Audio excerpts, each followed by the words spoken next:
Oi,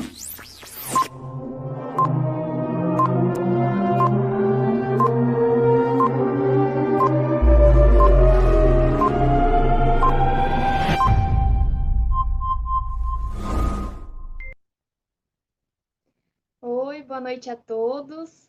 É uma honra e uma satisfação estar aqui agora apresentando, né, e recebendo o nosso próximo palestrante, que é o professor Marcos von Sperling, para falar sobre, vai ministrar uma palestra sobre capacidade dos processos de tratamento de esgotos em cumprirem com distintos padrões e metas de qualidade. Eu já queria agradecer ao professor. Muito obrigada por ter aceitado o convite, engrandecendo o nosso evento, ainda mais nesse momento de pandemia e distanciamento que a gente vive. A gente sabe que, né, o professor também é bem solicitado e mesmo assim tirou um tempinho para a gente. Então, aqui já fica o nosso agradecimento. Então, o professor Marcos von Sperling, ele é engenheiro civil pela Universidade Federal de Minas Gerais e doutor em engenharia ambiental pela Imperial College de Londres. É professor titular do Departamento de Engenharia Sanitária e Ambiental da Universidade Federal de Minas Gerais e atua nas linhas de pesquisa em modelagem e controle de processos de tratamento de esgoto, avaliação, modelagem e controle de processos de tratamentos de esgoto, tratamento anaeróbio e pós-tratamento de efluentes de reatores anaeróbios, poluição das águas, caracterização, modelagem e controle. Tem experiência de 40 anos na área de tratamentos de esgotos e é autor de diversos livros-textos publicados em português, inglês e espanhol. Professor, seja muito bem-vindo.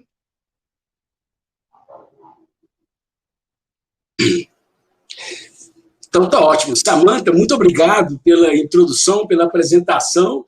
Eu já começo agradecendo e elogiando toda a organização que vocês tiveram. Simpósio muito bem organizado, tivemos várias trocas de e-mails, dando instruções, trocando experiências e tal. Então, parabéns para todos vocês da comissão organizadora. É uma satisfação estar aqui. Eu tenho laços aí de amizade com outros professores da própria TFPR e também tive a oportunidade agora de conversar com a professora Juliana. Então, agradeço o convite de todos vocês. Tá ótimo? Bom, vamos então compartilhar a minha tela.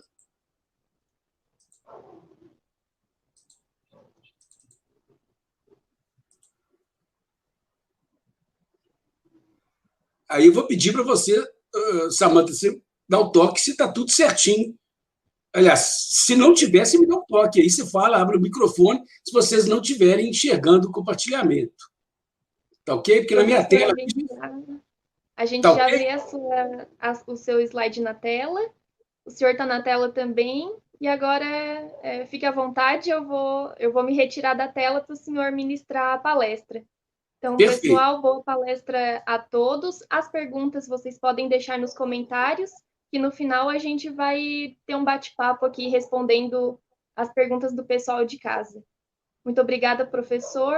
A palavra é toda sua. Perfeito.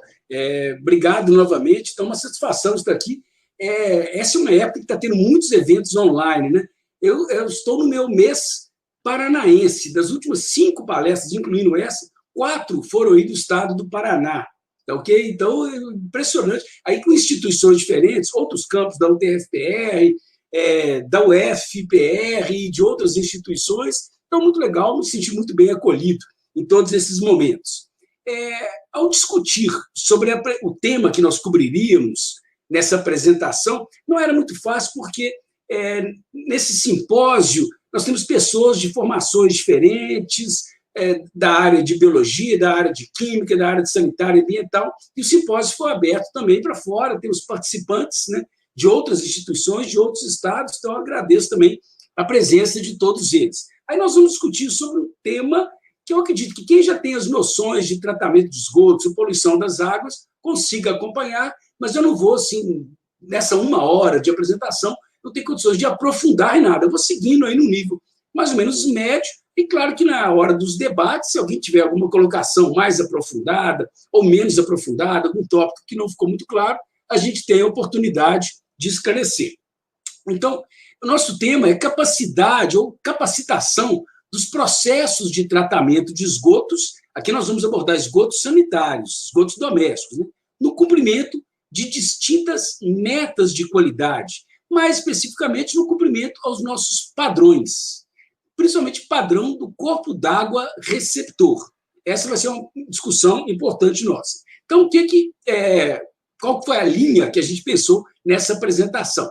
Nós vamos apresentar os processos de tratamento de esgotos sanitários mais usados no Brasil. Eu sempre tenho incluído esses slides iniciais em outras apresentações que eu tenho feito nesse momento, que eu julgo que eles sejam muito importantes. E eu julgo que esse trabalho da ANA, Agência Nacional de Águas, é espetacular e merece divulgação. Então, eu vou mostrar quais que são os principais processos de tratamento de esgotos.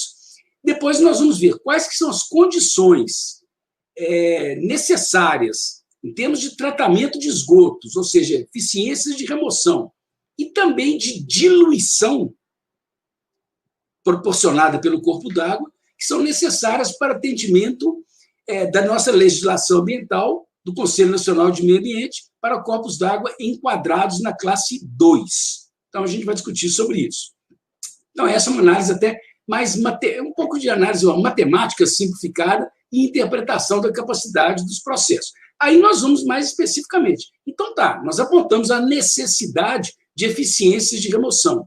Qual que é a capacidade que os processos de tratamento de esgotos, os usuais que nós utilizamos, qual que é a capacidade que eles têm em termos de remoção de DBO, amônio, nitrogênio amoniacal, nitrogênio total, fósforo total e Escherichia coli. Ok. Na contextualização inicial nossa, o porquê dessa apresentação? As estações de tratamento de esgotos atuais e as planejadas para serem projetadas, construídas e implementadas, quase todas elas objetivam a remoção da matéria orgânica, expressa aí como DBO e DQO. Então, essa é quase que uma regra, praticamente todas as nossas ETs objetivam a remoção de DBO e de DQO. Mas e os outros poluentes? Nós vamos discutir aqui sobre macropoluentes. Eu nem vou discutir sobre micropoluentes orgânicos, micropoluentes inorgânicos, metais, nada disso. São os grandes poluentes, que foram aqueles que eu citei no slide anterior. Ora, nós temos um padrão, no caso, um padrão de lançamento para o nitrogênio amoniacal, ou íon amônio, ou amônia ionizada. É tudo a mesma coisa. No caso de esgotos sanitários, esse padrão foi suspenso temporariamente pelo CONAMA, na sua legislação que deu sequência à 357, que é a 430, de 2011, reconhecendo a dificuldade que a maioria das nossas ETs tinha de cumprir com o padrão de nitrogênio amoniacal, porque elas eram concebidas para DBO e DQO, então foi suspenso temporariamente. Mas ele pode voltar? Então já tem gente falando, não, mas tem que voltar um padrão de lançamento de amônio. E a gente detecta também um movimento para se ampliar a capacidade de tratamento das nossas ETs para incluir, além da remoção da DBO e da DQO, também nutrientes, nitrogênio e fósforo. Aí depende da situação, coliformes. Os coliformes atuando aqui como indicadores da eficiência de remoção de organismos patogênicos, principalmente bactérias patogênicas e vírus. Ok. Aí fica sempre essa dificuldade. Puxa vida, né? Mas como que a gente vai conseguir encaixar tudo isso? Como priorizar as ações e os investimentos? A gente sabe, né, no contexto nosso do Brasil, acho que a maioria de vocês sabe, nós temos uma grande carência no tratamento de esgotos. Então, a gente deve investir em novas ETs, a gente vai continuar prosseguindo na remoção da matéria orgânica, ou a gente deve incluir tratamento mais avançado que consiga remover esses outros poluentes. Então, essa é sempre uma dúvida que nós temos e essa é uma dificuldade em termos de planejamento. Ok, então vamos começar nos baseando no Atlas Esgotos, que é o Atlas Despoluição de Bacias Hidrográficas, da Agência Nacional de Águas, a ANA. O Atlas foi lançado em 2017, recentemente, questão de poucos meses atrás, ele teve uma atualização no número de ETs, mas eu não vou trabalhar com essa atualização, vou trabalhar com a versão original do Atlas Esgoto. Então, é de 2017, mas, na realidade, os dados foram coletados em 2013. Ok, então vamos lá. Esse é o Atlas Esgotos da ANA, vocês, né, acessam esse site daqui, vocês podem baixar, é um relatório espetacular, o relatório em si. Agora, além do relatório, vocês têm as condições de ter informações sobre todos os municípios do Brasil. Tem um item lá, informações sobre os municípios. Vocês vão lá e vocês obtêm um croquis do município, onde que tem ET, qual que é a vazão de esgotos tratada, qual que é a vazão de esgotos não tratada, a vazão de esgotos gerada, qual que é a vazão de esgotos que cai no corpo d'água receptor, que corpo d'água que é esse, qual que é a vazão do corpo d'água. Então, um trabalho de um fôlego extraordinário, a gente nem vai cobrir aqui, mas eu incentivo muito aqueles que não conhecem o Atlas Esgotos da ANA, sim, enveredarem pelo Atlas. Então, ok. Vou simplesmente citar parte dos resultados principais. Então, a ANA avaliou apenas sedes municipais. Aqui, então, nessa nossa apresentação, nós não temos dados dos distritos de cada município, não temos dados da população rural, não temos dados também, não, porque não entraram, né? Não tem dados de tratamento de efluentes industriais, de grandes instituições, shopping centers, condomínios, nada disso. Apenas os esgotos das 5.570 sedes municipais. Aí eles obtiveram dados desse número de sedes, dados primários, depois dados secundários, né, que eles obtiveram de terceiros, dessas outras sedes. Fato é que os grandes números, as grandes conclusões, né, 43% da vazão de esgotos gerada nas sedes municipais, ela é tratada. E muito legal em termos de avanço do Atlas Esgotos, comparado com outras estatísticas muito importantes que nós temos no Brasil, que são as estatísticas do SNIS, Sistema Nacional de Informações sobre Saneamento, e as estatísticas do IBGE, que essas estatísticas trabalham com população que tem os seus esgotos tratados, coletados, ou vazão. Aqui, o Atlas Esgotos, como é da Agência Nacional de Águas, tinha interesse em analisar potencial poluidor também. Então, trabalhou com carga de DBO. E chegou à conclusão, então, essa é a conclusão, apenas 39% da carga de DBO gerada nas sedes municipais é removida. 71 milhões de habitantes têm seus esgotos tratados. Ora, um país de um pouco mais de 210 milhões de habitantes. Então, claro que nos preocupa. E identificaram 2.657 ETs. Ok, eu vou mostrar, então, alguns poucos gráficos desse relatório. É uma interpretação que eu peguei de dados de uma tabela que está no Atlas. Algumas vezes a gente ficava em dúvida, mas que processo de tratamento de esgotos que é esse? Eu fui encaixando em algumas categorias, eu peguei os dados, né, dessas 2.657 ETs e fui tentando classificar em algumas ETs. Então, fica alguma dúvida com relação à questão de alguma nomenclatura. Ok, aqui, esse primeiro slide, nós temos algumas grandes categorias de processos de tratamento de esgotos e aqui o número de ETs que nós temos em cada uma dessas grandes categorias. Então, essa é a grande categoria das lagoas de estabilização. É o processo em que nós temos o maior número de ETs no Brasil. Mais de 1.000 ETs funcionando com este processo das lagoas de estabilização. Dentro das lagoas de estabilização, nós temos variantes. Tá? Eu vou citar apenas uma ou outra nessa nossa apresentação, mas não vamos ter condições de nos aprofundar muito. Tá? Mas variantes seriam lagoa anaeróbia, lagoa facultativa, lagoa de maturação, lagoas de polimento, etc. Aqui são os reatores anaeróbios de manta de lodo e fluxo ascendente, que vocês, no estado do Paraná, vocês foram os pioneiros no Brasil na implementação desses reatores anaeróbios. Aí, no estado do Paraná, ele é chamado de RALF, reator anaeróbio de leito fluidizado.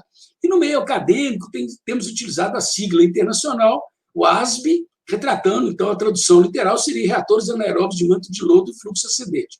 Quer sejam eles sozinhos, quer sejam eles seguidos por alguma forma de pós-tratamento. O porquê disso? Porque os reatores UASB sozinhos, eles têm uma eficiência limitada na remoção de DBO.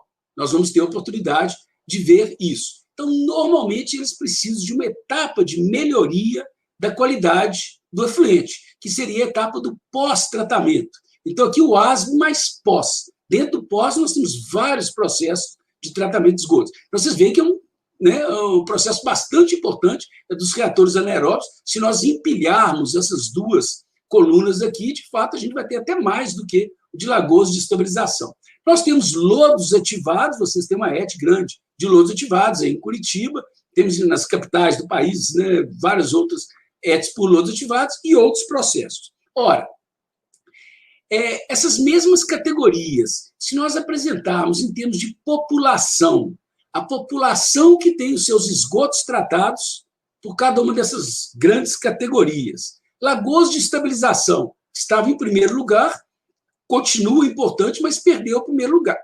Por que isso? Porque as lagoas de estabilização, elas normalmente não são implementadas nas grandes cidades, elas são implementadas em cidades de pequeno e médio porte, ou seja, apesar de nós termos muitas lagoas, a população total que tem seus esgotos tratados por lagoas proporcionalmente com outros processos, não é tão elevada. Os reatores anaeróbios sozinhos ou com pós-tratamento são importantíssimos. Nós temos aí mais de 20 milhões, 21, 22 milhões de habitantes que têm seus esgotos tratados nessa categoria, comparável com o processo de lodos ativados. Então, lodos ativados, no slide anterior estava aqui, em quarto lugar, nesse slide ele lidera. Por quê? Porque ele é implementado nas cidades de grande porte. Então, o contingente populacional tratado pelo processo de lodos ativados é muito elevado. E nós temos outras categorias, tratamento primário, físico-químico, etc. Ok. Aqui, claro, não vai dar para vocês lerem, nem nós vamos analisar isso aqui em detalhes, esse slide, porque está tudo muito pequenininho. Mas é muito legal que no Atlas Esgotos da ANA, eles fizeram esse esforço de abrir, né, aquelas grandes categorias. Por exemplo, estava citando lagoas. As lagoas estão nesse bloco aqui, ó. Tem diversas lagoas que estão nesse bloco. E eles apresentaram também as eficiências de remoção, na remoção de DBO. Esse é um dado muito difícil de ser obtido. Às vezes entrava o dado de projeto, às vezes entrava o dado baseado no monitoramento dessas ETs, mas isso é o melhor que se conseguiu obter. Aqui estão os valores. Os valores estão coerentes com a nossa realidade. Então, os reatores, o ASB, sozinhos, deram uma eficiência média de 69%, bem próximo do valor de projeto que nós normalmente adotamos, que é 70%. Aí nós temos outras categorias, outros processos. Esse que é o tratamento primário, que é meramente decantador primário, sem nenhuma etapa biológica no tratamento de esgotos, tem baixas eficiências, aí 35% foi o valor médio. Esse é um valor coerente também com dados de projeto. E a gente vê que nós temos processos atingindo eficiências mais elevadas, por exemplo, lodos ativados e outros aí, todos esses outros aí são processos biológicos, secundários, né? Mas então a gente vê que a gente tem capacidade para atingir eficiências mais elevadas. Nós vamos continuar discutindo isso. Ok, vamos analisar então a resolução CONAMA 357/2005. Aqui é a situação de um corpo d'água que recebe lançamento de esgotos. O nosso sistema ambiental ele é fortemente centrado na avaliação do atendimento aos padrões de lançamento, que estão mais bem detalhados na resolução CONAMA 430, do ano de 2011, que estabelece as condições para o lançamento. Valores máximos permitidos de DBO, valores máximos permitidos de vários, vários constituintes, parâmetros, poluentes, etc. Eu queria fugir um pouco dessa ótica de nós só pensarmos em padrão de lançamento e de nós enxergarmos o corpo d'água. Retornar e dar a importância que a resolução CONAMA 357 deu para os corpos d'água. Então, aqueles que já estudaram, já viram isso, devem se lembrar que nós temos os corpos d'água de classe especial, depois corpos d'água classe 1, 2, 3 e 4, em que essas classes são agrupamentos de usos. E para cada um desses agrupamentos de usos, nós temos uma certa qualidade a ser mantida no corpo d'água. A maioria dos nossos corpos d'água é classe 2 aqui no Brasil. E essa mesma legislação diz: todos os corpos d'água deverão ser enquadrados. Se não houver enquadramento seria essa atribuição das classes, né? Se não houver enquadramento, estão automaticamente classificados como corpos d'água classe 2. Então, nós vamos fazer toda a nossa análise pensando em termos de corpos d'água classe 2, como a gente vai ver no slide seguinte. Ok, nós vamos analisar bastante, por simplicidade, que para a gente analisar a qualidade do corpo d'água, nós teríamos que fazer uma análise baseada em modelagem matemática da conversão dos poluentes ao longo do percurso aqui. Nós só vamos centrar neste ponto, que é o ponto da mistura. A mistura do efluente, né, dos esgotos, com o rio. Nós só vamos analisar rio, não vamos analisar represas, reservatórios, estuários, mar, nada disso, rio, um curso d'água. Tá? Então, uma poluição pontual que encontra uma contribuição pontual que é a do rio. Vamos analisar qual que é essa equação da mistura. E nós vamos assumir, por simplicidade, que esse vai ser o nosso ponto crítico. É o pior ponto. Depois desse ponto daqui da mistura, as concentrações dos principais poluentes vão decrescer. Isso é verdade para coliformes, é verdade para DBO, isso se não houver outros lançamentos, né? Para oxigênio dissolvido, vocês devem estudar o fato de que o oxigênio dissolvido, às vezes, a pior concentração, ou seja, mais baixa, né? Ocorre a jusante, mas nós vamos assumir que está ocorrendo aqui nesse ponto. Ainda mais se o esgoto for tratado, é bem provável que o pior ponto, ou seja, no caso do oxigênio dissolvido, seja aqui. E a mesma coisa para nitrogênio amoniacal, nós estamos assumindo que seria esse ponto. Isso vai nos facilitar. Ora, o que diz a resolução CONAMA? Aquelas classes que nós discutimos e para os principais parâmetros de qualidade que nós selecionamos e colocamos aqui, eles vão variar, né? DBO, coliformes, nitrogênio amoniacal, fósforo. Aqui são os padrões para os corpos d'água. Então, não estou citando aqui padrão de lançamento, gente. Eu estou frisando, estou resgatando a importância de nós cumprirmos com o padrão do corpo d'água, que é o que realmente nos interessa. E nós vamos centrar aqui em corpos d'água classe 2, em que a DBO máxima permitida é 5 miligramas por litro. Coliformes termotolerantes, o valor máximo permitido, 1.000 coliformes, o número mais provável, por 100 mililitros. Nitrogênio amoniacal total, para essa faixa de pH, que é a maioria que nós temos, valor máximo de 3,7. E fósforo total, para ambiente lótico, ou seja, para rios, o valor máximo permitido é esse, de 0,10. Aqui está um resumo, então, do que nós vamos ter que manter e qual que vai ser o raciocínio que nós vamos seguir nos próximos slides. Esses são os valores máximos que nós precisamos ter no nosso corpo d'água. Ou seja, naquele ponto da mistura, que nós assumimos que seria o pior ponto, o ponto mais crítico, nós temos que ter valores iguais ou inferiores a esse aqui. Senão, nós estaríamos fora da legislação. Tudo bem. Então, vamos analisar agora as condições de tratamento de esgotos e também de diluição, que são necessárias para o atendimento à classe 2, corpos d'água, segundo a resolução CONAMA 357. Para isso, nós já vimos o que a gente precisa no corpo d'água. Vamos ver agora o que a gente teria em termos de esgotos. Nós vamos fazer análise de esgotos brutos e tratados. Tá? Nós vamos assumir esgotos brutos típicos, em que uma concentração típica de DBO no esgoto bruto, esgoto não tratado, seria, por exemplo, 300 miligramas por litro. Nós temos mais, temos menos do que isso, mas adotamos um valor, que é um valor quase que internacional, né, de valor típico, 300 miligramas por litro. Então, nós vamos fazer as contas com esses 300. O nitrogênio amoniacal, nós adotamos o valor de 35, também o valor típico. Fósforo, o valor de 8 miligramas por litro de fósforo. E coliformes termotolerantes, os antigos coliformes fecais, né, esse valor elevado aqui, 1 vezes 10 elevado à oitava, número mais provável por 100 mililitros. Então, com base nisso, nós vamos tecer algumas considerações. Então, não se assustem, não, que eu não vou cansar, já está de noite, vocês falam, puxa vida, eu vou ter que ficar vendo equações. Não, aqui é algo muito básico e muito simples. Nós vamos, para subsidiar as análises que vem a seguir, essa equação da mistura. O que é? Aqui está o nosso esgoto, aqui está o nosso rio. Eles vão misturar e vão produzir essa nova qualidade, nesse ponto da mistura. A vazão de esgotos é Q índice E, e a concentração de DBO, de nitrogênio amoniacal, de fósforo, de coliformes, tudo isso vai ser C, concentração dos esgotos. Tá ok? O nosso rio chega nesse ponto aqui com uma vazão Q, índice R, com uma concentração de DBO, nitrogênio amoniacal, fósforo e coliformes, de C, índice R. Eles vão misturar, eu estou assumindo uma mistura instantânea, e a partir desse ponto nós temos, então, a vazão total aqui a vazão da mistura é somar QR mais QE.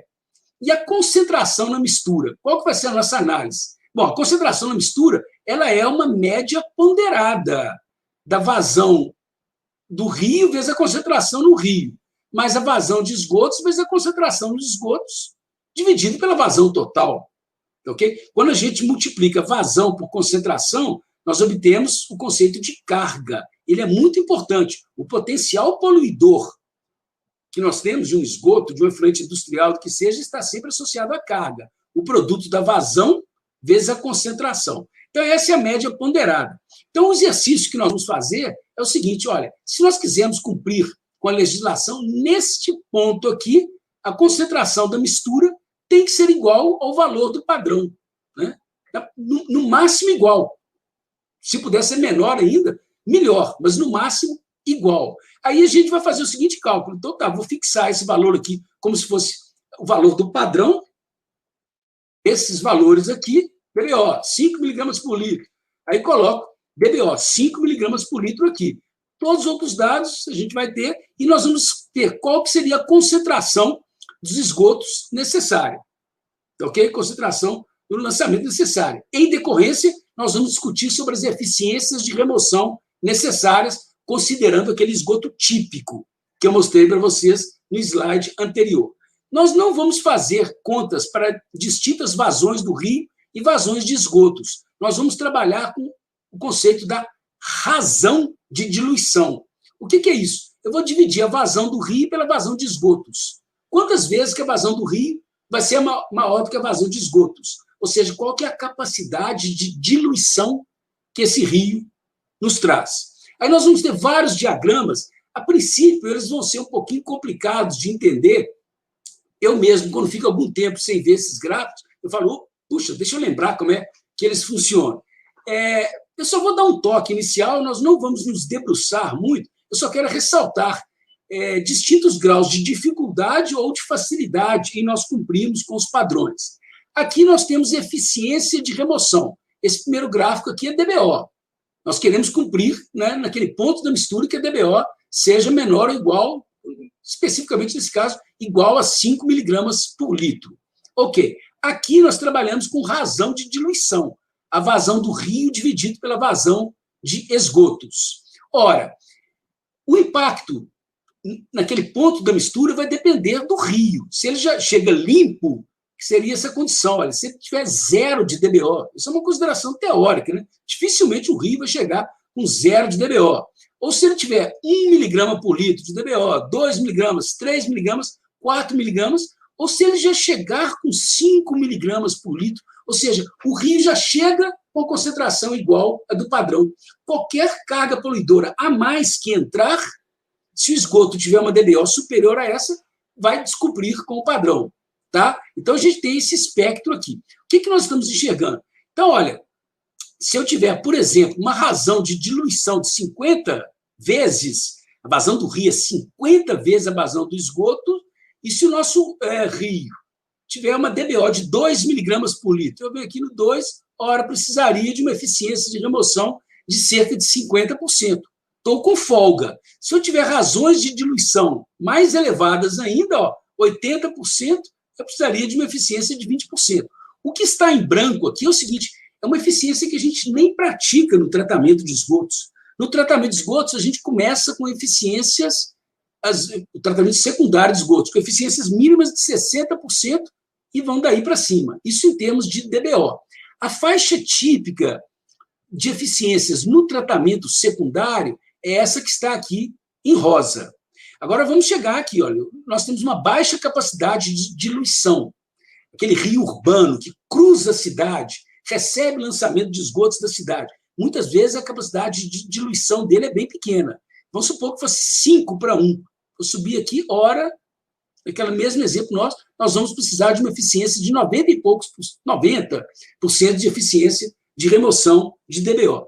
E nós temos casos de cursos d'água urbanos que têm uma vazão, isso vazão no período de seca, né? Uma vazão menor do que a própria vazão de esgotos. Esse é o caso aqui em Belo Horizonte, o principal ribeirão que cruza a cidade de Belo Horizonte, no período de seca, ele tem uma vazão menor do que a vazão de esgotos que ele recebe depois, felizmente, após tratamento. Então, nossa razão de diluição, na realidade, é inferior a 1. Esse exemplo que eu dei aqui em Belo Horizonte quase que não apareceria. Nesse caso, essa faixa verde é quando a gente chega numa eficiência tal que precisaria de um tratamento mais avançado, porque o tratamento secundário tradicional não funcionaria. E quanto pior, né, for a qualidade do rio que está chegando, maior a eficiência que nós vamos precisar. Se ele já chegar aqui com 4 miligramas por litro, você tem aquela mesma razão de diluição de 50 vezes, a gente vai precisar de 80 e poucos por cento. Razão de diluição de 10 vezes, aí você vai precisar de um tratamento avançado. Tá? Então, a gente tem uma sequência de gráficos desse jeito, aí eu não vou debruçar em cada gráfico especificamente, porque a gente tem mais coisas para discutir e ficaria um pouco cansativo. Mas é isso. Vamos agora em nitrogênio amoniacal. Quais que são as eficiências típicas de remoção de nitrogênio amoniacal no tratamento secundário usual? O tratamento secundário, utilizando os principais processos de tratamento de esgotos no Brasil, nós temos processos que têm eficiências da ordem de 20%, 30%, foi até generoso aqui, chegando a 50%, dependendo do processo de tratamento de esgotos. Se nós precisarmos de eficiências mais elevadas, aí esquematicamente eu pus de 50% até cerca de 90%. A gente precisa de etapas específicas, fugindo já daquela configuração tradicional que eu disse que a maioria das ETs no Brasil objetiva a remoção da matéria orgânica. Nesse caso, remoção do nitrogênio amoniacal. Nós temos mecanismos de nitrificação, alguns processos de tratamento de esgotos, lodos ativados, biofiltros aerados submersos, filtros biológicos percoladores com meio suporte sintético, a gente vai voltar a ver sobre isso, né? Possibilitam nitrificação, aí a gente pode atingir essas eficiências mais elevadas. Volatilização da amônia livre, NH3, ela pode escapar para a atmosfera em condições de alto pH, essa seria uma possibilidade, ou outros processos, mas a grande maioria está aqui, nesse cor-de-rosa. Aí vocês veem que, olha, com razões de diluição mais baixas, a gente possivelmente teria que entrar nessa outra faixa daqui. O que dizer com relação a fósforo total? Aí já complica. Nós estamos, então, num crescente de grau de dificuldade. Por quê? Porque o tratamento secundário usual, os principais processos de tratamento de esgotos que nós temos, não removem satisfatoriamente fósforo. Coloquei uma eficiência variando entre 10% e 30%. O tratamento secundário usual, os principais processos. Então, vocês estão vendo aqui, gente, que, né, dependendo das razões de diluição como essas aqui, a gente só consegue entrar nessa faixa se nós tivermos razões de diluição muito elevadas, 80 vezes, 90 vezes, 100 vezes, e uma qualidade da água no rio chegando com teores de fósforo bem baixos. Então, já deu para ver, fósforo é complicado, fósforo é muito difícil de nós cumprirmos com o padrão. Então, se a gente precisar de cumprir com o padrão, quase que sempre nós vamos precisar de ter uma remoção específica de fósforo, remoção biológica de fósforo ou uma precipitação, adicionando sais metálicos, né, que precipitam o fosfato, ele precipita, ele deixa de ser dissolvido, passa a ser um precipitado e ele é removido depois por sedimentação, filtração, flotação, etc. E se a gente precisar de eficiências mais elevadas ainda, a gente tem essa aqui, ó, precipitação mais uma separação sólido-líquido muito eficiente. Então, vocês veem que fósforo não é simples. E vamos chegar aqui em coliformes. Esse é o mais difícil de todos. Por quê? Porque as concentrações de coliformes nos esgotos, nós já vimos, um valor típico, né? 1 vezes 10 elevado à oitava. São 100 milhões de coliformes termotolerantes por cada 100 mililitros. O padrão para corpos d'água classe 2 é 1.000 coliformes por 100 mililitros. 10 elevado à terceira. Então, o nosso esgoto tem 10 elevado à oitava e o corpo vai ter que entrar no rio, ser misturado com o rio, e vai ter que chegar a 10 elevado à terceira. Tá? A eficiência aqui ela está expressa em unidades logarítmicas removidas, em que uma unidade log é uma eficiência de remoção de 90%, 2 é 99%, 3 é 99,9%, etc. 5 unidades log removidas é 99,999% de eficiência. Então, vocês estão vendo que, olha, que para cumprir o tratamento secundário usual, nos dá entre 1 e 2 unidades log, né? 90% e 99%. Mas quase que sempre nós vamos precisar de processos mais eficientes. Repare que a razão de diluição aqui ela foi expressa até numa escala logarítmica, diferentemente dos slides anteriores, que ia 10, 20, 30, 40, 100 vezes. Né? Aqui é 1 vez, 10 vezes, 100 vezes, 1000 vezes, 10.000 vezes, 100.000 vezes, 1 milhão de vezes e 10 milhões de vezes a razão de diluição. Então, você vê que os números aqui são gigantescos. E quase que sistematicamente a gente pode falar, para cumprir com o padrão de corpo d'água, nós vamos precisar de uma etapa de desinfecção. Felizmente, nós temos processos para isso, que são as lagoas de maturação. Nós temos processos específicos, esse lagoa de maturação é um processo natural. Nós temos processos específicos para desinfecção, por exemplo, cloração, ozonização, radiação ultravioleta, e processos que são uma barreira física, os processos de membranas. Então, as membranas nós temos, né, microfiltração, ultrafiltração, nanofiltração, etc.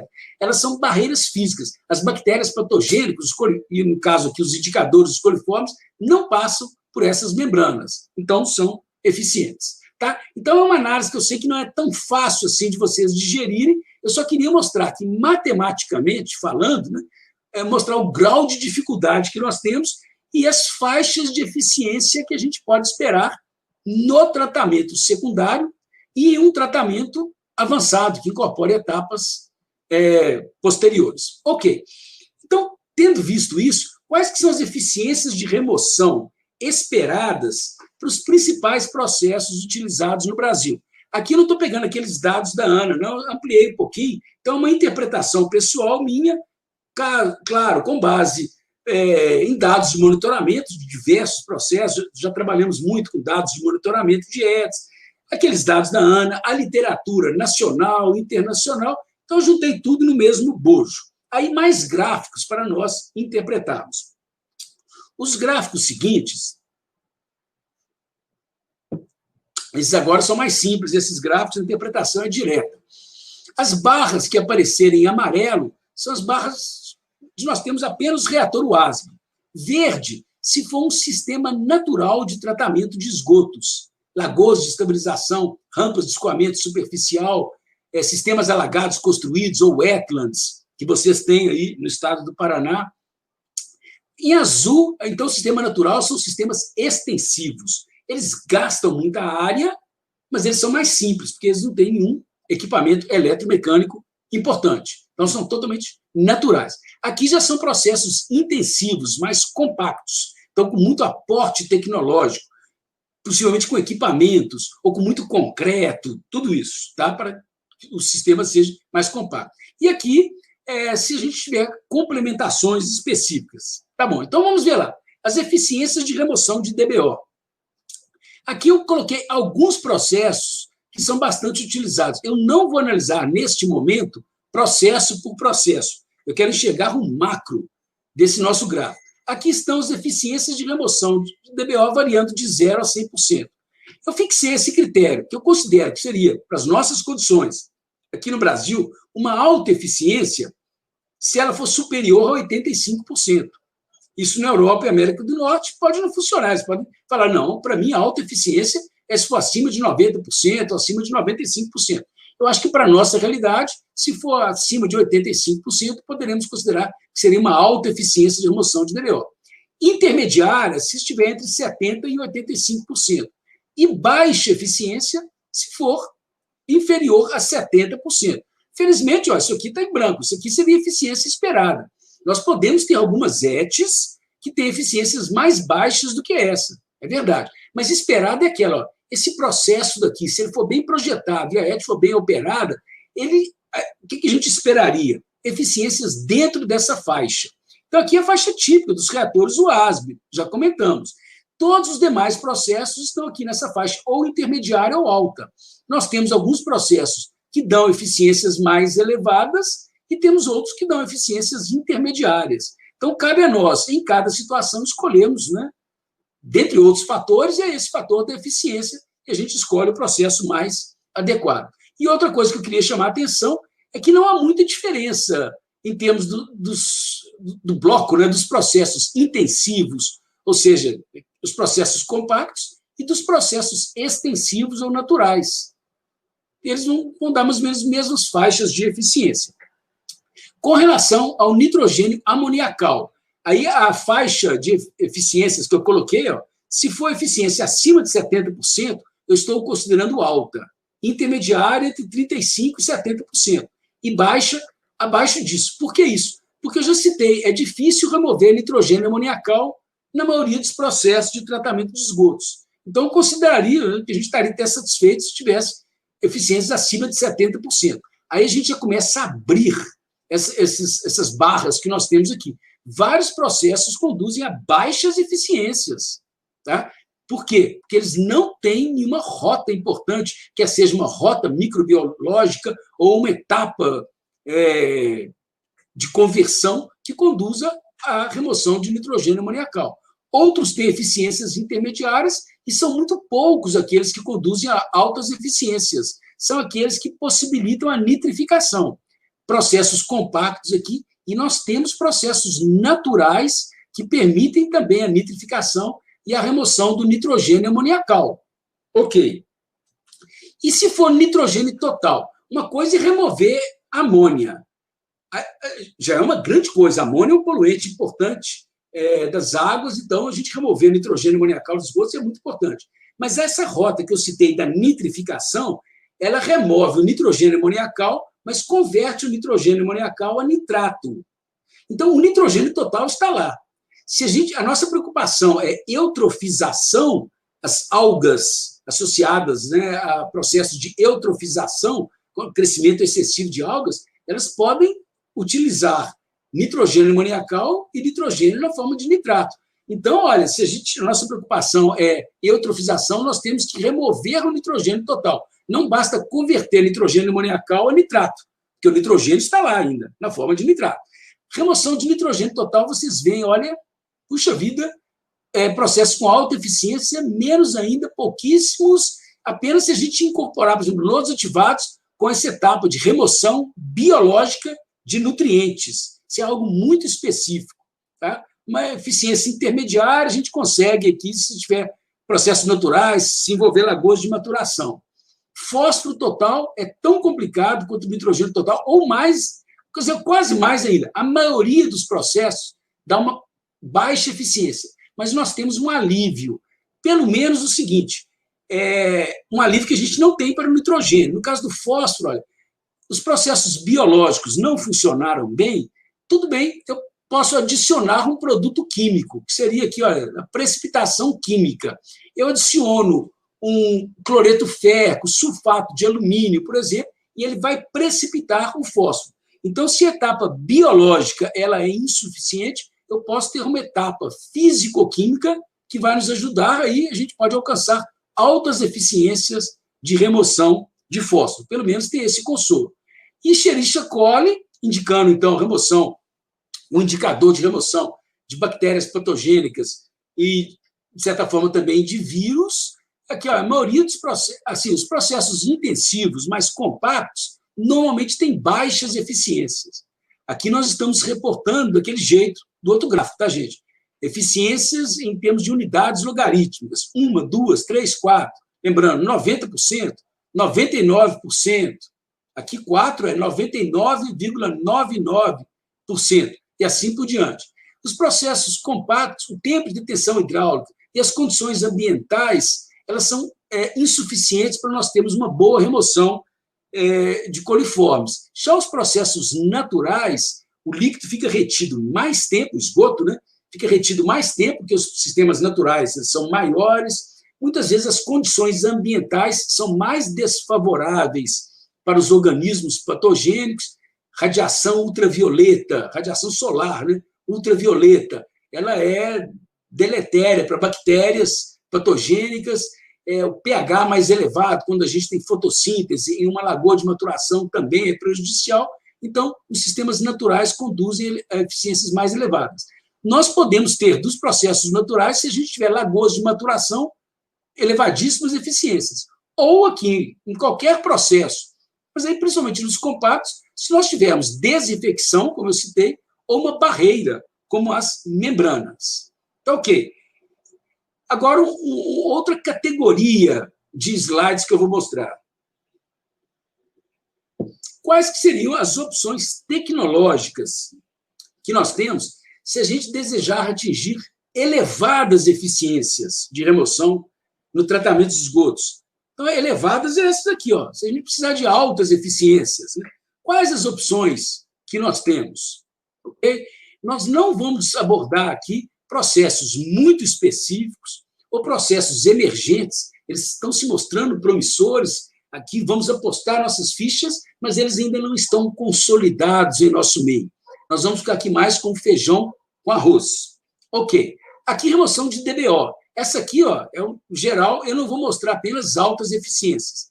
Coloquei nessa escala de 70%, 80%, 90%, até uns 98% de eficiência de remoção de DBO, para a gente ver, como a gente já tinha visto no slide anterior, que nós temos vários processos que cobrem toda esta gama. Gostaria de ter tempo para a gente discutir sobre cada processo individualmente, infelizmente não vou ter tempo. Mas eu já citei os reatores UASB, os reatores anaeróbios. Essa é a faixa típica deles.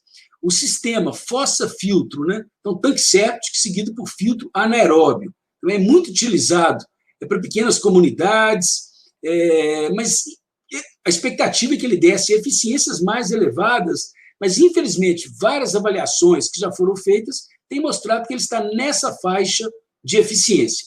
Os sistemas naturais, como lagoas de estabilização, importantíssimos no Brasil, como nós vimos, a faixa de eficiência vai ser 70 e tantos por cento, 80 e poucos por cento de eficiência de remoção de DBO.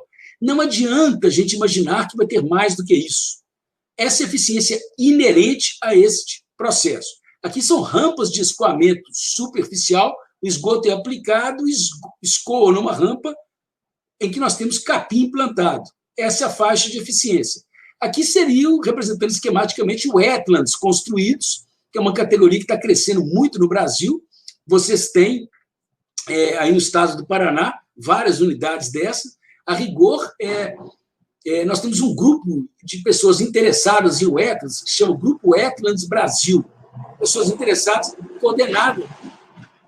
Desculpa, deu um barulho aqui fora da janela. Está tão quente aqui em Belo Horizonte que eu não posso fechar a janela, não, senão eu me autocozinho aqui. Tá? Ele organiza seminários, é coordenado pelo pessoal lá de Santa Catarina, Federal de Santa Catarina. O segundo encontro nacional foi organizado aí na UTF-PR Curitiba. Tá? Vocês tiveram muito que mostrar, então foi muito legal. Aqui nós temos filtros biológicos especuladores já subindo na escala. Se a gente precisar de eficiências mais elevadas, tipicamente lodos ativados, ele dá essas eficiências mais elevadas. Membranas e outras variantes aqui. Esse aqui é lodos ativados que você coloca uns anéisinhos plásticos para aumentar a quantidade de biomassa. Então, reatores de leito móvel estão aqui.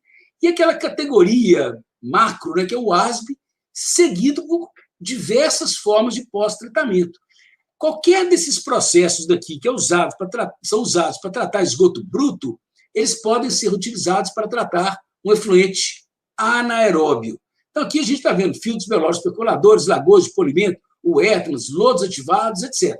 Por isso que essa faixa está tão ampla assim, porque a eficiência vai estar associada à etapa de pós-tratamento. Ok. Elevada remoção de DBO. Temos vários processos de tratamento de esgotos, mas nem todos os processos em nível secundário.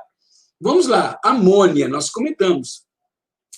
Se nós precisarmos de elevada eficiência de remoção da amônia. São poucos os processos que vão nos permitir isso.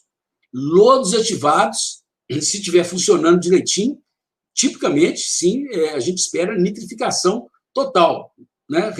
Elevadíssimas eficiências de remoção de nitrogênio amoniacal. Esse outro processo, que se chama biofiltros aerados submersos, também, ele é relativamente parecido com lodos ativados, eles dão eficiências mais ou menos parecidas.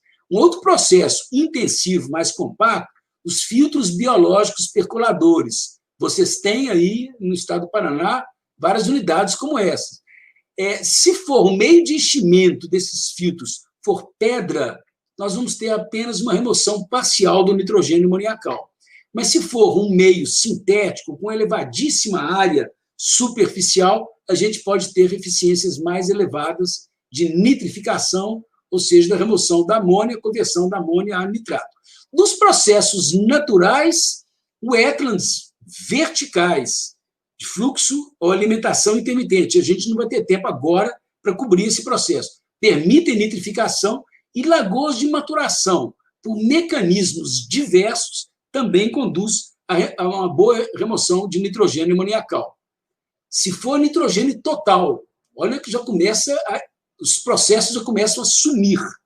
Hoje a gente tem lodos ativados com remoção biológica de nitrogênio, em que a gente precisa de ter uma etapa de nitrificação e depois uma outra etapa de desnitrificação. Então, você converte amônia em nitrito, nitrito em nitrato.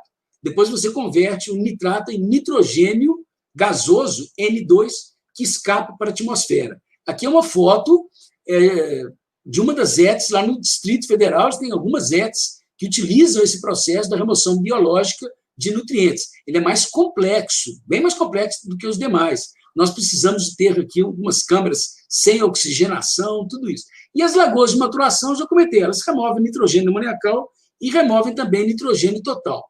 Se nós chegarmos a fósforo, ora, apenas aqui dos processos, né, totalmente biológicos, apenas lodos ativados com remoção biológica de nutrientes, no caso, fósforo. Aí precisa de um compartimento anaeróbio, um compartimento anóxico, em que não há oxigênio, mas tem nitrato, e um compartimento aeróbio, recirculações internas. Então, algo realmente sofisticado. Mas, como eu comentei, felizmente, se o seu processo biológico não remover fósforo, você pode adicionar produtos químicos que eles vão fazer com que o fósforo, que está dissolvido na massa líquida, ele forme um precipitado. E aí você remove, ele vira um sólido em suspensão. Aí você remove em decantadores, se estiver funcionando muito bem, em filtros de areia, em unidades chamadas de flotação também. Ok, patógenos. Temos, sim, processos naturais. As lagoas de maturação, já comentei, são espetaculares para removerem, por mecanismos puramente naturais, as 4 categorias de organismos patogênicos. Bactérias patogênicas, vírus, e eu nem comentei antes, vou comentar agora. Protozoários que estão presentes na forma de cistos, eles sedimentam e vão para o fundo. E eumintos, que são os vermes, que estão presentes nos esgotos na forma de ovos de eumintos, sedimentam e vão para o fundo. Sai um efluente com ótimas condições, ele nem precisaria ser lançado no corpo receptor. Ele estaria apto para um reuso, tá? Um uso, por exemplo, na irrigação. Aqui é o maior sistema de lagoas que nós temos no Brasil. A ET, como um todo, ocupa 100 hectares. Lá no Ceará, o distrito industrial de Maracanaú. Nós podemos ter etapas de desinfecção específicas ou barreiras físicas com membranas, como eu já comentei. Então, chegando nas conclusões já finais, né? Vimos muita coisa, né? Foi corrido, eu sei que foi muito corrido, mas nós vimos várias coisas. O sentido crescente do grau de dificuldade para nós cumprirmos com o padrão para copos d'água classe 2. DBO e amônia estão mais ou menos parecidos, tá? Mas aí começa, fósforo é mais difícil do que esses dois. E coliformes nós vimos por aqueles gráficos, né? Com aquelas linhas, aqueles gráficos mais difíceis da gente interpretar, que são os mais difíceis para nós termos um corpo d'água que cumpre com o padrão da legislação. Talvez vocês já tenham feito trabalhos dessa forma, usar dados de monitoramento da qualidade da água, dos corpos d'água, no estado do Paraná ou nos outros estados representados, né, pelos outros participantes. e ver o atendimento deles ao padrão ambiental. Vocês vão ver que quase que sistematicamente o maior descumprimento dos padrões ambientais estão associados a coliformes e fósforo. Esses são os mais difíceis de nós cumprirmos. Nós vimos que o tratamento secundário, sim, ele pode conduzir ao atendimento ao padrão de DBO e amônia, mas depende da razão de diluição. Se a razão de diluição, ou seja, se o rio tiver uma vazão muito baixa comparado com a vazão de esgotos, a gente precisaria mais do que um tratamento secundário. Precisaria de ter eficiências mais elevadas ainda. Para fósforo e coliformes, então é necessário que os rios estejam limpos, com baixas concentrações ou de fósforo ou de coliformes, e que nós tenhamos elevadas razões de diluição, muita diluição. Há processos para atingir elevadas eficiências de remoção dos principais parâmetros. Nós vimos, a gente tem tecnologia para obter a eficiência que a gente precisar, mas a disponibilidade de processos vai decrescendo. DBO, temos vários processos, nitrogênio amoniacal menos, nitrogênio total menos ainda, e fósforo e coliformes, eles vão depender de etapas complementares ao tratamento nosso. Quando a gente compara sistemas naturais com compactos, de maneira geral, a eficiência de remoção não é um fator decisório, se nós vamos adotar um sistema natural, extensivo, ou mais compacto, intensivo. São outros fatores, como disponibilidade de área, topografia, qualidade do solo, custo do terreno, etc. Tá ok, gente? Então, essas seriam as minhas conclusões macro que nós temos. Acho que eu consegui terminar mais ou menos dentro do tempo. Muito obrigado pela atenção. Eu retorno a condução para vocês aí. Parece que é a Samanta que vai retomar as atividades. Eu agradeço bastante a atenção de vocês. Tá? Tem sido um prazer muito grande. Estou aqui disponível para o nosso debate. Deixa eu ver se eu que vou ter que interromper o compartilhamento. Sim, né? Tá, então já interrompi o compartilhamento. Samanta, a bola está com você. Professor, muito obrigada por essa aula que a gente recebeu agora. Eu estou extasiada por estar aqui em pessoa, mesmo que virtualmente, né, conversando com o senhor sobre esse assunto de estações de tratamento de esgotos. E o pessoal de casa adorou também, vários comentários elogiando, cumprimentando o professor, e várias perguntas, e acho que agora a gente vai ter um bate-papo muito legal, porque eu já dei uma olhada aqui nas questões e a gente tem bastante coisa para conversar. Então, as minhas colegas selecionaram algumas perguntas, então vamos começar. O Rodrigo, ele fala: já fiz uso do equipamento gerador de ozônio em testes e foi muito eficiente, mas foi em microescala, em uma escola técnica.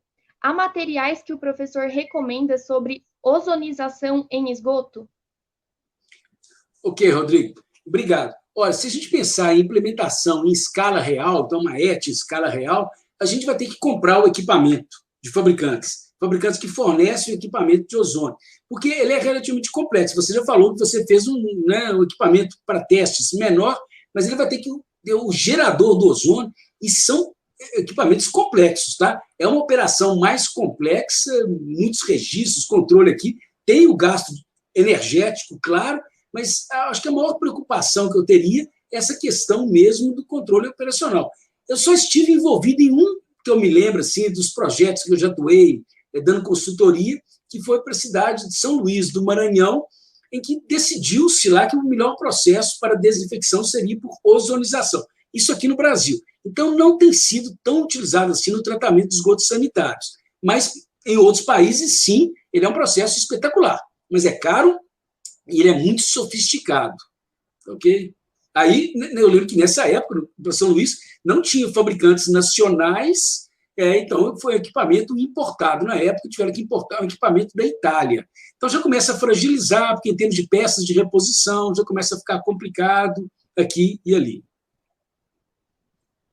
Nesses casos que tem que tem que ter material importado, equipamento importado, acaba que a manutenção fica sendo mais inviável às vezes, né? Porque Sim, tem que importar a manutenção também junto, né? é um calcanhar de Aquiles, verdade. Ó, próxima pergunta, então, da professora Marlene. Quais são os parâmetros usados geralmente para escolher qual tipo de tratamento é o mais adequado? Quantidade de habitantes é um dado avaliado?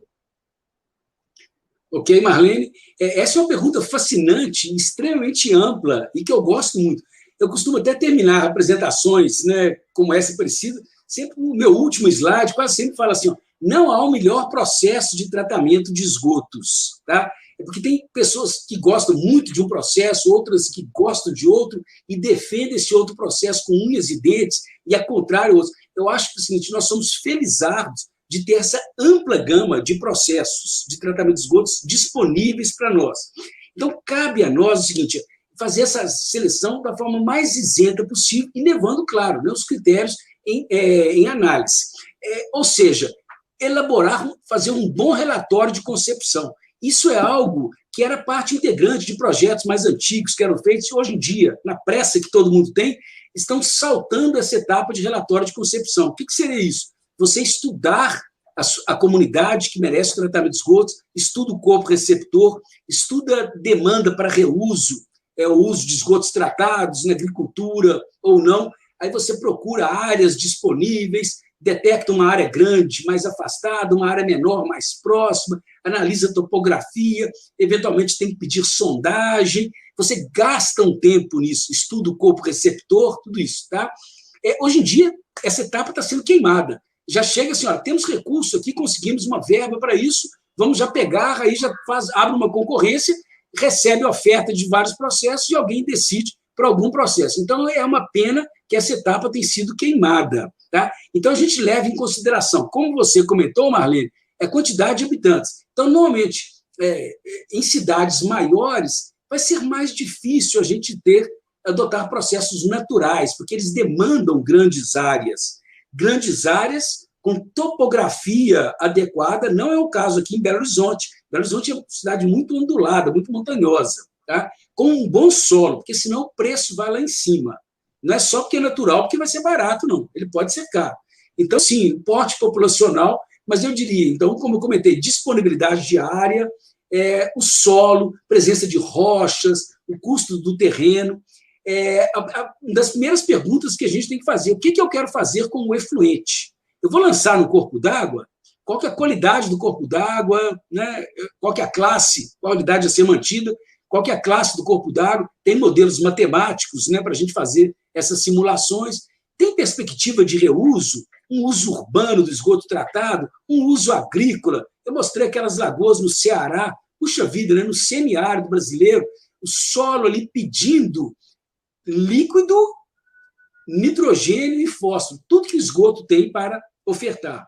Então, eu acho fascinante isso, e a gente, com base nessa análise mais ampla, a gente escolhe o processo mais adequado. Todos eles aí são aptos a passarem por essa análise. Muito obrigada. Próxima. A Sandra pergunta: qual o tratamento mais adequado para a remoção de fármacos? Tá ótimo, Sandra. Essa é uma pergunta que sempre surge e eu sempre passo apertado, né? Não é bem a minha área, então eu apanho, não trabalho muito com isso, mas eu já tive a oportunidade de participar de diversas bancas de mestrado, de doutorado, que as pessoas trabalharam com isso. Mas eu vou confessar uma coisa, eu entro na banca confuso e saio das bancas confuso também, tá? Porque eu não consegui consolidar ainda quais que são os processos mais adequados, porque são vários compostos, vários fármacos, suas fórmulas moleculares, e o seguinte, algum processo remove, mas outro converte e produz um outro fármaco que potencialmente é mais complicado, né? Tem um efeito poluidor mais difícil ainda. E eu vou me perdendo com isso, então até hoje eu não consegui enxergar claramente, falando, esse processo remove isso. Tá, e outra coisa, alguns processos vão remover melhor algum tipo de fármaco, outros processos vão remover melhor outros tipos de fármacos. Nós temos aqui a UFMG, junto com a Copasa, que é a nossa companhia de saneamento, nós temos um centro de pesquisa espetacular, eu acabei não mostrando foto, algumas das fotos que apareceram aí era lá desse centro de pesquisa, que assim, são pequenas ETs em escala real, recebendo esgoto real, numa ET real que nós temos aqui em Belo Horizonte, para esgotos de pequenas comunidades, 100 habitantes, 200, 500 habitantes. Então, tem reatores anaeróbicos, filtros biológicos percoladores, uétanos horizontais, verticais, lagoas, tem vários processos. Então, já tivemos trabalhos conduzidos lá, eu já participei dessas bancas, e a gente obteve eficiências elevadas de remoção de algum composto por esse processo, de outro composto por esse. Mas aqui formou um outro composto que não existia e que é complicado também. Eu entro confuso, saio confuso. Então, Sandro, talvez você seja um especialista melhor, você entenda mais desse tópico do que eu. A turma da química, né? Então, da sigla, né? do simpósio, né? de química e biologia, a turma da química entende disso muito melhor do que eu. Muito obrigada, professor. Temos mais uma pergunta da Ana Paula. Professor, vocês da UFMG estão utilizando a técnica de avaliação de ciclo de vida para análise de tratamento de esgoto?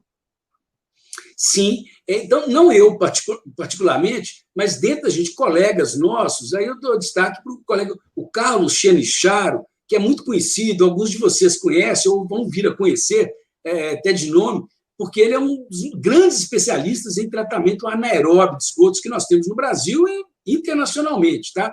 Então, ele tem um livro publicado, um daqueles livros da nossa série de tratamento de esgotos, né, o volume 5 é de reatores anaeróbios de autoria do Carlos. Então, no tratamento anaeróbio e no pós-tratamento anaeróbio, diversas possibilidades de pós-tratamento, ele analisa a questão do biogás, analisa a questão do lodo e ele já fez, então, análise de ciclo de vida com algumas dessas alternativas, algumas dessas combinações. Né? Agora, a análise de ciclo de vida, ela nos prega surpresas, né? Então, eu lembro direitinho, quando também mais uma banca que eu estava participando, até com um colega aí do Paraná, que é o Cleverson Andreoli, ele era da Sanepar, alguns de vocês talvez conheçam, grande especialista até na parte de uso agrícola do lodo. Nós estávamos analisando, então, a parte, né, o ciclo de vida do uso agrícola do lodo. Aí chegou na etapa assim, de a higienização do lodo. Se você adiciona cal, que é algo que no estado do Paraná é feito rotineiramente, é ótimo, muito eficiente, é barato. Mas aí analisaram que o custo do transporte, em alguma etapa, na produção da cal, ela, em termos de ciclo de vida, ela vai lá em cima e atrapalha as coisas todas. Então, a cal, que era uma coisa boa, virou a vilã. E eu confesso que eu apanho um pouquinho, porque a gente começa a perder a sensibilidade a alguns desses. Eu acho genial o conceito da análise de ciclo de vida, mas às vezes eu penso, puxa vida, será que nós estamos obtendo as conclusões reais? Será que esse software que nós estamos utilizando aqui não está nos induzindo? Um dado de entrada que a gente colocou aqui não nos desviou daquilo que o senso comum nos informaria? Tá? Eu acho espetacular, mas eu acho que depende muito de nós, analistas dos resultados, interpretarmos adequadamente. Perfeito. A Daiane pergunta: professor, grande satisfação em assistir sua palestra. Obrigada. Pergunta: qual a sua visão, perspectiva sobre regulamentação e tratamento de contaminantes emergentes no Brasil? Tá. Daiane, eu acho que essa pergunta está até próxima daquela de fármacos, porque falamos de fármacos, nós temos outros contaminantes emergentes, né? Fármacos seria um deles, né? Os perturbadores endócrinos, né? Outros micropoluentes orgânicos, e etc, etc. Tá? Então, você colocou corretamente, de uma forma ampla, os contaminantes emergentes. Né? Eu acho, sim, nós estamos, internacionalmente, estamos caminhando para a regulamentação, mas a gente tem que ter muito cuidado com a regulamentação. Porque se a gente fala, olha, você tem que colocar amostra, você tem que demonstrar que você está removendo. Colete amostras, mande para o laboratório. Alguns desses microcontaminantes, as concentrações deles são da ordem de nanogramas por litro. A grande maioria dos laboratórios não está capacitada para isso. Apenas laboratórios de pesquisa, que aí podem encontrar um valor, né, na ordem de nanogramas por litro, né, ou microgramas por litro, nanogramas por litro, etc. Né? Seriam análises caras, a logística para isso é muito complexa. Então, eu acho que nós normatizarmos e trazermos uma obrigatoriedade de monitoramento de algo que a gente sabe que na prática não vai ser implementado, a gente tem que ter muito cuidado, porque senão a legislação ela entra em desuso, ela entra em descrédito. está no papel, mas não está sendo cumprida. Então, acho que aí a gente vai ter que analisar muito, vamos pegar mais e mais a experiência internacional, vamos deixar sedimentar, mesmo internacionalmente, né, vários desses contaminantes emergentes não são ainda regulamentados, tá? Eles estão também tateando nisso, vamos deixar os países mais desenvolvidos se enveredarem nisso, e a gente fala, opa, estamos aqui no país em desenvolvimento, vamos adaptar para as nossas condições, tá? E aí sim a gente faz uma regulamentação prática e coerente com a nossa realidade. Perfeito. A Luana pergunta, muito obrigada pela excelente palestra. As wetlands podem ser uma boa alternativa para tratamento de efluentes para locais onde a rede de coleta não conseguiria alcançar, por exemplo, em zonas rurais? Luana, sim, e com muita satisfação, né? Eu digo que sim, porque eu sou um dos fãs desse processo de wetlands, né? Eu já comentei, aí eu comentei que teve um simpósio, né, na UTFPR, Curitiba, acho que uns 5 anos atrás, e nós fizemos visitas. E as visitas que nós fizemos foram em locais em que o esgoto não era lançado na rede pública. Nós visitamos condomínios, lugares para festas, para grandes eventos, né, festas que produziam esgoto, o esgoto tinha que ser tratado. Visitamos restaurantes, né, residências, sim. Então, você tem modalidade de wetlands, você trata, pode lançar no corpo d'água, eventualmente pode infiltrar esse efluente, é uma ótima solução. A gente tem que tomar cuidado, que o wetlands nós temos variantes, tipos diferentes, né? O ideal seria usar as wetlands de escoamento subsuperficial, aquela em que o esgoto, o nível d'água do esgoto está abaixo do nível do meio suporte, ok? Para que a gente olhe para lá e não enxergue esgoto, e que não tenha contato com o esgoto. Porque se você tiver, né, no meio rural, aí tem uma criança, você implanta isso no quintal, no seu lote lá. A criança vai, brinca, tem esgoto, né, superficial lá, ela tem contato com o esgoto. Então, isso não pode. Eu digo isso porque tem variantes de wetlands em que trabalham com a alimentação, são verticais. A alimentação vem por cima e o esgoto escoa. Então, esse seria um risco para soluções unifamiliares. Tá? Aí a gente deixa isso para ETs, em que a ET vai ser cercada, vai ter o operador, vai ter vigia, tudo isso, que vai dar conta de resolver esse problema ocupacional até e de saúde pública. Ok. O Matheus pergunta, parabéns, professor, e qual é o potencial dos adsorventes de baixo custo, como os provenientes de resíduos agroindustriais, para tratamento de esgotos? Como aplicá-los em escala real? Ô, Matheus, essa é mais uma pergunta que me aperta também, porque eu não sou especialista nessa parte. Eu tenho trabalhado mais com esses processos, né, usuais, tradicionais de tratamento de esgotos. Vejo colegas trabalhando, né, com etapas de adsorção, trabalhos também, né, adsorventes de baixo custo, alguns naturais, né, você produz naturais, mas eu não teria assim, experiência para cravar a sua resposta, porque imagino até que você já tem estudado isso, já está estudando, você deve ter um conhecimento até melhor do que eu, tá? Então, eu não trabalhei com resíduos agroindustriais, eu não tenho experiência com resíduos agroindustriais, sei do potencial, mas eu não me arriscaria aqui a avançar muito na resposta, tá bom? Confie mais no seu conhecimento desse tema do que no meu especificamente. Vamos para a próxima, então. A Cristina fala, parabéns, professor, pela palestra. Gostaria de pedir sua opinião a respeito da dificuldade de implantação de estações de tratamento de esgoto doméstico no Brasil. Ok. Cristina, essa também é uma pergunta bastante ampla. Eu tenho até uma das apresentações que eu costumo fazer nesse período de lives aqui durante a pandemia, já fiz até algumas vezes, que são os desafios associados ao tratamento de esgotos. Tá? Então, a sua pergunta é a dificuldade de implantação. Nós temos os desafios de implantar novas ETs e depois nós temos um desafio de fazer com que essas ETs funcionem e funcionem adequadamente. Eu até divido essa apresentação que eu faço, assim, os desafios da ausência do tratamento de esgotos e os desafios da existência ou da presença do tratamento de esgotos. Eu falo isso porque eu acho que os currículos dos nossos cursos de engenharia ambiental, engenharia sanitária, mesmo engenharia civil, química, eles têm que se adaptar a essas condições. Quando eu formei engenharia civil, né? Formei há 40 anos atrás. Quando eu trabalhei, depois de formar, antes de entrar na universidade, eu trabalhei numa firma de consultoria. A firma fazia projeto de ETS, e essas ETS nunca eram implementadas. Então, ficaram algumas décadas aí apenas no desafio de implantar tratamento de esgotos. Em Belo Horizonte, né? Boa parte da minha carreira profissional, eu convivi com a situação de que Belo Horizonte não tinha nenhuma gota dos seus esgotos tratados. Aí a gente sempre pensa, é falta de recurso. Mas não é apenas isso, tá? Não é apenas falta de recursos financeiros. Qualquer infraestrutura, ela é cara. Infraestrutura de abastecimento de água, de sistema viário, infraestrutura de telefonia, de celulares, é tudo caro. Depende da disponibilidade que nós temos a pagar, né? E da disponibilidade que nós temos dos órgãos públicos investirem, considerarem que, sim, o saneamento é prioritário também. Vencida essa barreira da disponibilidade de recursos, de obtenção de financiamento, aí a gente fazer bons projetos, relatório de concepção, bons projetos, uma boa obra, tudo isso, tá? Então, você vence essa primeira barreira.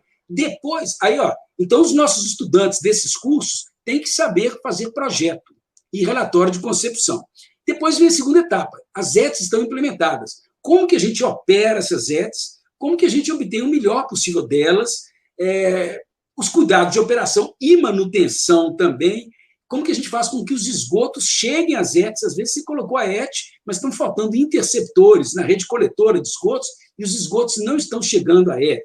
Tá? Então, é uma série de itens que são os desafios no tratamento de esgotos. Você tem que monitorar a sua ET, interpretar os resultados para saber se você está operando adequadamente. Você tem que cumprir com os padrões ambientais, como nós discutimos aqui hoje. Eventualmente, se sua ET, tudo estiver dando certo, você pode pensar em reduzir os custos operacionais. Então, você conhecendo o processo, tem como você atuar no processo. Mas aí é o seguinte, os processos compactos e intensivos, eles são mais difíceis de operar, são mais sofisticados, mas eles têm mais flexibilidade para nós fazermos essas mudanças. Já os processos naturais de tratamento de esgotos, eles são mais simples, mas normalmente eles têm menos flexibilidade. Aí, você joga um grande peso no projeto. O projeto tem que ser muito bom, porque depois a gente vai ter pouca flexibilidade na operação. Então, são vários os fatores, né, que nós temos, e aí temos que conduzir esforços e que a classe política e a população cobrando os políticos faça enxergar que o saneamento seja prioritário. Eu não queria alongar muito em cada resposta, não para dar espaço para outras, mas isso aqui eu não posso deixar de comentar. Nesse cenário nosso da Covid, a gente voltou a discutir sobre saneamento. Então, olha, grande alarme, justificado, claro, né, com a Covid, mas nós não podemos esquecer que os esgotos, eles têm organismos patogênicos e sempre tiveram, tá? E a gente estava descaso dos esgotos. Agora falou, opa, peraí, vamos resolver a Covid, vamos torcer para sim, mas não vamos esquecer das bactérias patogênicas, de outros vírus, dos protozoários e dos eumintos presentes nos esgotos. Os holofotes estão lançados aí sobre os esgotos, sobre o saneamento, de maneira geral. É isso mesmo. Temos mais uma pergunta da Cláudia. Você considera mais difícil atingir os padrões de qualidade em época de racionamento de água? Quais as implicâncias para o reuso indireto? Tá. Então, Cláudio, a época de racionamento de água, normalmente, então, é a época de estiagem. Os estudos de impacto ambiental que a gente faz, quer seja para obter uma licença ambiental para a implementação da ET, ou como parte do relatório de concepção, normalmente a gente faz esses estudos em condições de vazão mínima do corpo d'água. Tá? Isso, então, nós temos a hidrologia dos períodos secos, e eles caracterizam muito bem o que a gente entende por vazão mínima. Então, tem uma que é a Q710, tem Q90, Q95. São denominações que são usadas para categorizarmos direitinho o que a gente está chamando de vazão mínima. Então, essa vazão mínima é a vazão de período de seca, que normalmente pode até coincidir com a época de racionamento de água. Então, quando a gente tem esses períodos de racionamento, a gente fala, mas e o reuso? Aí que a gente lembra do reuso. Reuso, sim, é uma ótima possibilidade. Não vou dizer que seja solução para tudo, mas é uma rota de alívio. Então, para algumas utilizações, né, você trata os seus esgotos, puxa vida, lançar no corpo d'água ainda trazendo uma poluição adicional para o corpo d'água. Que tal a gente fazer, né, o uso agrícola, como eu comentei? Ou, com algum tratamento adicional, você pegar e fazer um uso urbano. Agora, a gente tem que cumprir direitinho com os requisitos, principalmente os requisitos ambientais e, principalmente, os de saúde pública. Cada um desses usos tem implicações em termos de saúde pública. Ok? Nós não temos ainda uma legislação nacional do Brasil, mas alguns estados no Brasil já têm a sua própria regulamentação para o uso de esgotos tratados. Mais uma pergunta aqui do Vitor. Qual o motivo da alternância da zona anaeróbica e aeróbica para a remoção biológica de fósforo?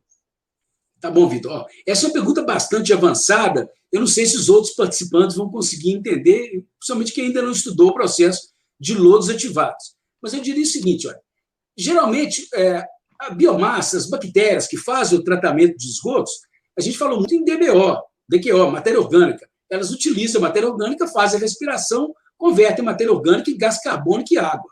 Mas a gente não pode esquecer, elas precisam de nitrogênio, fósforo, para a constituição da massa celular. Uma bactéria ela é composta por carbono, nitrogênio, fósforo, oxigênio, etc. Tá? A constituição da massa celular da bactéria. Em condições normais, as bactérias elas retiram o nitrogênio e o fósforo dos esgotos para a constituição da sua biomassa celular, né? Para elas crescerem e reproduzirem. Mas o pessoal descobriu isso no final da década de 70, foi se consolidando na década de 80. Se você alternar dentro do tanque de lodos ativados, né, você tem um compartimento que é aeróbio e o outro em que ele seja anaeróbio. Então, não tem nem oxigênio e nem nitrato. Ok? Aí você tem recirculações internas. Com essa alternância, se desenvolvem algumas bactérias, um grupo de bactérias que são chamadas organismos acumuladores de fosfato. Então, o que elas fazem? Elas pegam muito mais fosfato do que as outras bactérias precisariam. Elas retiram o fósforo dos esgotos e incorporam em altíssimas concentrações o fósforo na sua constituição celular. Tá? E isso ocorre com essa alternância. Aí, do ponto de vista microbiológico, seria mais difícil, eu gastaria um tempo a mais para a gente explicar. Eu acho que, se você entender essa questão de que precisa, essa alternância, que é alcançada com recirculações internas, aí você vai pegar bem o princípio, então, desses organismos acumuladores de fósforo. Ok? Tá certo, então. Bom, nós estamos com o tempo já apertando, e eu queria perguntar, é uma dúvida particular até, eu queria ver se o professor já tem alguma, já pensou, já tem alguma opinião sobre o novo marco do saneamento. Eu sei que é uma pergunta até um pouco meio polêmica, né? Porque ela é envolve polêmica. questões políticas e tudo mais, Pergunta mas muito é uma curiosidade minha. O professor fique à vontade para responder. Perfeito, é uma pergunta muito polêmica. Nós precisaríamos de ficar aqui até 11 horas da noite para a gente conseguir esgotar um debate com relação a isso. Né? Eu vou ter que sintetizar em pouquíssimos minutos disponíveis, então eu vou ter que simplificar. Então, eu vou dizer o seguinte, a minha opinião, assim, a priori, eu não sinto o conflito que algumas pessoas sentem, assim, da iniciativa privada versus o poder público. Tá? Então, uma companhia privada, um prestador de serviço privado versus um prestador de serviço público. Eu acho que, se os dois fizerem bem o dever de casa, eles estão dando uma grande contribuição para o nosso país. Afinal de contas, o saneamento ele é importantíssimo. Tá? Esse ponto é polêmico, tem gente que só defende o privado e tem gente que só defende o público. Eu acho que os dois eles têm espaço. Agora, é o seguinte, precisa de uma boa agência reguladora, precisamos de agências reguladoras que controlem a tarifa, porque o privado não pode colocar o preço lá em cima, tá? Que seja uma tarifa justa e controle a qualidade do serviço. Então, o consumidor está pagando pelo serviço, ele tem que ter um bom retorno. Isso vale para água, isso vale para esgotos. Então, se a agência reguladora atuar bem, a tarifa for justa e a qualidade do serviço for boa, ótimo que os prestadores de serviços zerem o nosso déficit de saneamento. Uma preocupação adicional que fica, e essa foi muito discutida, é o seguinte: saneamento não dá lucro. Tá? Então, saneamento não é para dar lucro. A gente não vai objetar. Saneamento é para dar saúde pública e preservação do meio ambiente também. Então, se uma companhia ela entra apenas para ter lucro, o que ela vai querer? Ela vai querer pegar o filé. Essa foi a expressão utilizada, né? Vai querer pegar o quê? As cidades grandes, que são superavitárias. E as cidades pequenas, aquelas abaixo de 10 mil habitantes, normalmente elas são deficitárias, a população delas está diminuindo ao invés de crescer, elas são o ponto frágil. Quem vai querer pegar? Então, você tem que dividir os pacotes, forçando que vou pegar uma cidade superavitária, mas vou pegar também no bojo essas outras. Isso não foi detalhado ainda, e isso precisa de ser detalhado. As companhias públicas, as estaduais, né, elas operam com o sistema chamado subsídio cruzado. O lucro que eu tenho nas cidades grandes, eu vou repassar e vou cobrir o déficit das cidades pequenas. Se isso for quebrado, e se as companhias privadas, né, só pegarem o filé, nós vamos deixar desguarnecidos as pequenas comunidades e o meio rural também. O meio rural tem que entrar nisso. O saneamento rural ele é importantíssimo também. Tá ok? Muito obrigada, professor. Muito obrigada. Eu agradeço em nome da comissão e eu agradeço particularmente também por estar aqui com o senhor nessa noite. Muito obrigada pelo seu tempo, pelas suas explicações. O pessoal nos comentários, a gente teve muito mais perguntas, mas, enfim, a gente não consegue dar conta de responder todas, né? Então, pessoal, se alguém quiser mandar suas dúvidas para o nosso e-mail, a gente pode encaminhar para o professor e aí o professor responde, né? Então, a gente já tem as perguntas de vocês aqui, então, se vocês quiserem realmente, né, ter esse contato a mais, mandem para a gente no nosso e-mail e a gente responde depois. E agora, então, finalizamos, né, professor? Muito obrigada por tudo. Fica aí a palavra para o senhor, para as suas considerações finais. Tá ótimo, gente. Ô, Samanta, muito obrigado mais uma vez. Foi uma noite agradabilíssima. Assim, gostaria de deixar uma mensagem assim, positiva, de otimismo. Alguns de vocês podem estar desanimados, nós estamos numa época difícil. Alguns de vocês falam, puxa vida, como é que está a perspectiva do meu curso, da minha carreira? Olha, vocês escolheram um curso... Bom, aqui temos vários cursos, né? Mas os cursos são espetaculares. Se trabalham com meio ambiente, se trabalham com saúde pública, com qualidade de vida, é espetacular. Então, parabéns pela seleção dos cursos, né, que vocês fizeram. E vocês vão ter carreiras interessantíssimas também. Então, a carreira de vocês pode trazer grandes contribuições para o Brasil. Os que são estudantes ainda, o que vocês têm que fazer, gente? A contribuição que vocês têm que dar é ser ótimos estudantes. Tá? Vocês ótimos cidadãos, tem tanta coisa que os cidadãos têm que fazer, mas no momento aqui, vocês como estudantes, sejam ótimos estudantes para que vocês possam dar um retorno da melhor qualidade possível. Tá? A maioria aqui é de universidades públicas, né? Então o povo nosso está investindo em vocês. Vocês têm que dar esse retorno. Tá bom, gente? Então fica essa lição. E, claro, o Brasil já passou por tantas crises, nós vamos passar por essa crise, vai melhorar, vai ter ótimo, depois vai ter mais uma crise pela frente, nós vamos sair, e etc, etc. Tá? Então, desejo todo sucesso para todos vocês e continue aí, mantenha o entusiasmo de vocês. Tá ok? Muito obrigada, professor. Muito obrigada pelas palavras. Então, é isso. Boa noite, professor. Boa noite, um abraço para todos vocês, gente. Foi uma satisfação. Até mais. Tchau.